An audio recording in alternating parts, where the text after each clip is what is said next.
So the earliest you can fight Vexen is on the second visit to Agrabah, and I'm going to put in my earliest possible Vexen, which went to Port Royal then Agrabah. In my guide series, we just finished Beast Castle, so it's technically a different timeline. Like they're not the same save files, but the only difference is that you have a level 1 reflect instead of level 2, which makes a little bit of difference, but it makes it harder. So I don't think there's any problem with that. So okay, here's Vexen. The hardest part of this fight is actually getting Triangle on the thing instead of talking to Goofy. Talk to Goofy like 99% of the time. I'm glad I got it right in the victory video. That's good, that makes me feel good. So you can reflect that as soon as the screen turns white, and we're just dodge rolling out of the data thing. Reflect his shurikens, get in there, and then horizontal slash the fuck out of him. That's what we're going to do for the entire fight. And then this is the best way I found to do damage. You do all 3 horizontal slashes and then the full combo, and then reflect his revenge value attack, and you get more damage on his shield. He claps his hands, shurikens come out, reflect. Oh, his shield is gone again. 1, 2, 3, and then the full combo. 1, 2, 3, 2 finishers, reflect. That's pretty much the whole fight. He's bringing out Anti-Sora now, so I'm going to bring out Stitch. Because, you have to reflect his shurikens and stuff, and his revenge attack. So I thought, okay, maybe Ethers will come into play here. But they don't, because I just brought out Stitch instead. And he'll fill up your MP for free for the entire fight. And you might have seen him use his plasma guns to stop those shurikens. That's really the only dangerous attack here, because while you're trying to deal with Anti-Sora, the shurikens can fly out from him and hit you, but Stitch stops all projectiles. So that's not even a problem. As far as I know, he can't stop those ones that, like, fly around, but the ones that just shoot out at you, he can stop. I love Stitch. I hope you guys watched my early Cavern of Remembrance video that I put out recently, because Stitch, I love him now. He's now my best friend. I use him all the time. You need a finisher, so you can break through that shield. You would think you have to break through with a finisher, but for some reason, Horizontal Slash can break through the shield. Normal aerials can't do it. So I thought you needed a finisher, but Horizontal Slash can break it. It's pretty interesting.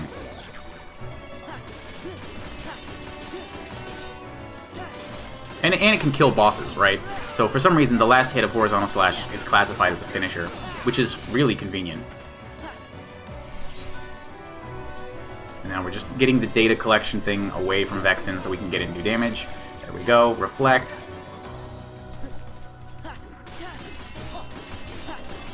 And the aerial, I think it's aerial dive, the one that makes you spin around towards him, is really great for getting distance away from the data collection.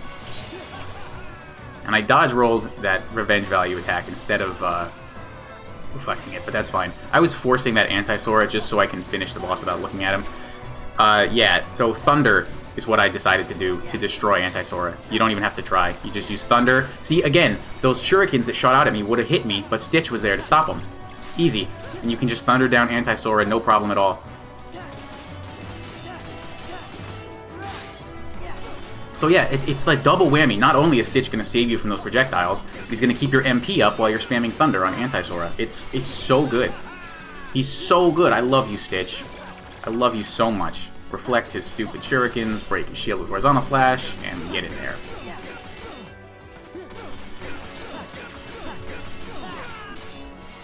Reflect. I actually never beat Vexen in Final Mix 2. Just because I don't think I tried. And so I was learning this fight for the first time here on 2.5, which would have been fun, except that he's so boring. I'm glad I saved his one for last, because that was not very exciting.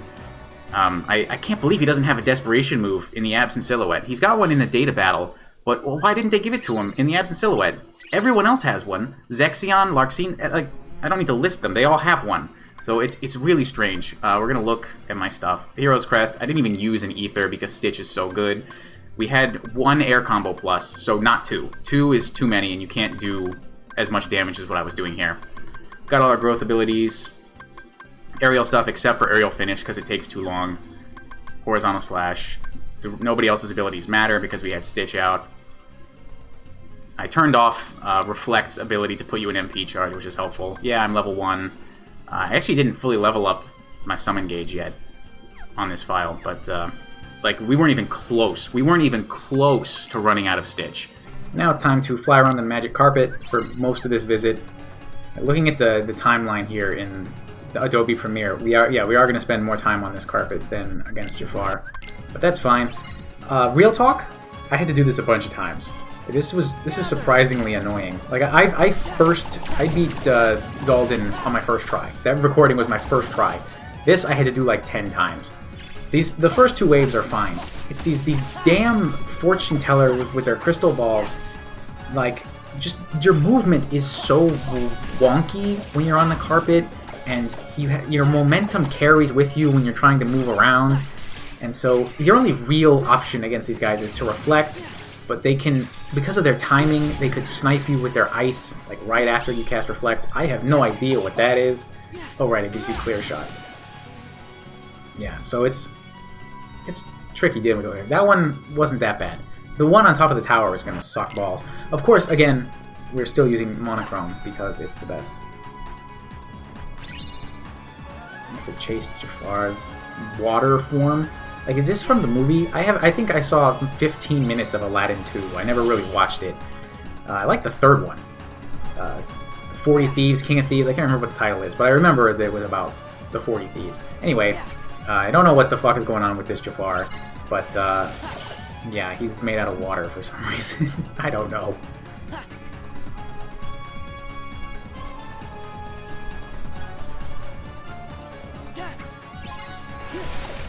There you go.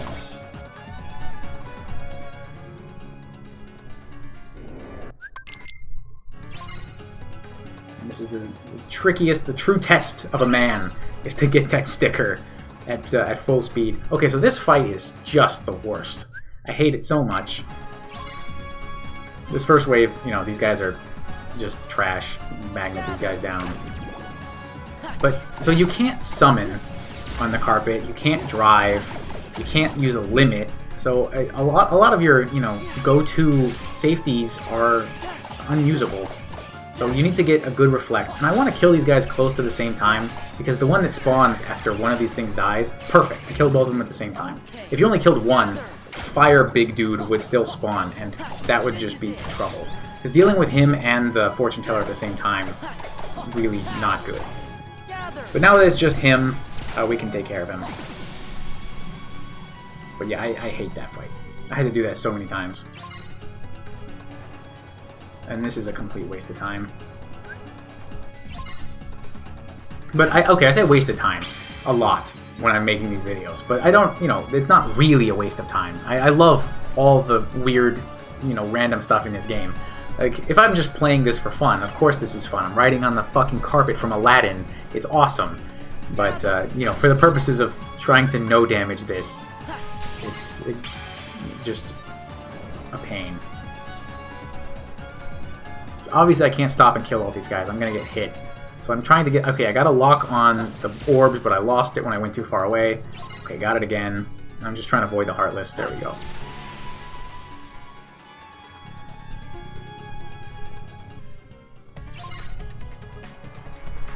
Now we escape. This is also, you know, something that's super fun, but maybe not so much fun to watch someone do on YouTube, because there's nothing to it. At least we've got Monochrome's fun, you know, effects when it hits stuff.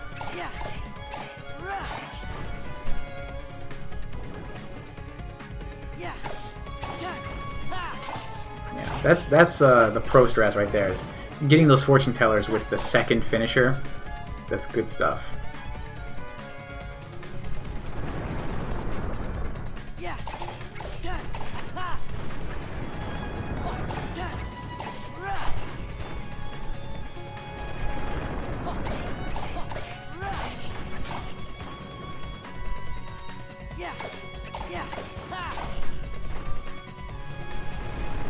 The Jiminy's journal entry for this thing is actually pretty unforgiving. Like, you have to get almost all of the Heartless.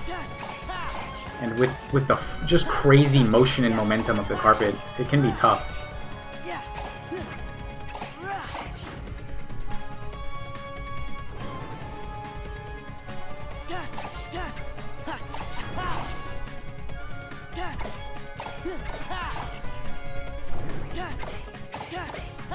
Boom! Oh yeah. Both Fortune Tellers in one string. And if you're really good, like better than me, You can like swipe across the screen on one finisher and hit 2 fortune tellers, but if you miss, you're in trouble. And then that sand can actually hit you, so you do have to dodge that. Alright, and then we're done with that. So the current, like, up to a couple months ago, the only strategy for beating Jafar, level 1, no damage here, was to come here with Rumbling Rose and spam Reflect in Phase 3 so that he dies before you get hit by all his random-ass magic.